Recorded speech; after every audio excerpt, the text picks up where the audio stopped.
Hello guys, Meena's કિચનમાં તમારું સ્વાગત છે। આજે આપણે રેસ્ટોરન્ટ જેવા પંજાબી રાજમા ચાવલ બનાવવાના છીએ, તો ચાલો આપણે બનાવીએ।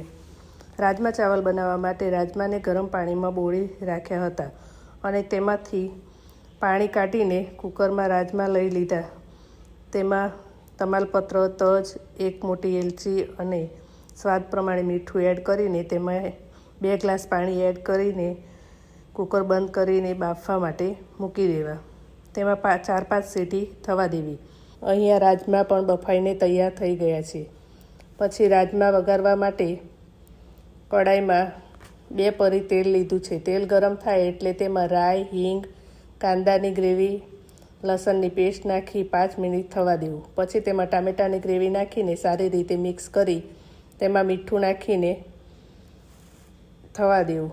ગ્રેવી જલ્દીથી ચડી જશે। તેમાં મસાલો કરી લેવો। હળદર, લાલ મરચું, ધાણા જીરું નાખીને તેલ ફૂટે ત્યાં સુધી થવા દેવું। તેલ ફૂટી ગયું છે, તેમાં બફાઈ ગયેલા રાજમા એડ કરી લેવા। સારી રીતે મિક્સ કરી લેવા। તેમાં આમચૂર પાવડર પણ એડ કરવું જેથી ટેસ્ટ સારો લાગશે। 5 મિનિટ થવા દેવા। આપણા ગરમા ગરમ ટેસ્ટી એવા રેસ્ટોરન્ટ સ્ટાઇલ પંજાબી રાજમા ચાવલ તૈયાર છે। તેને ખાવાની ખૂબ જ મજા આવે છે।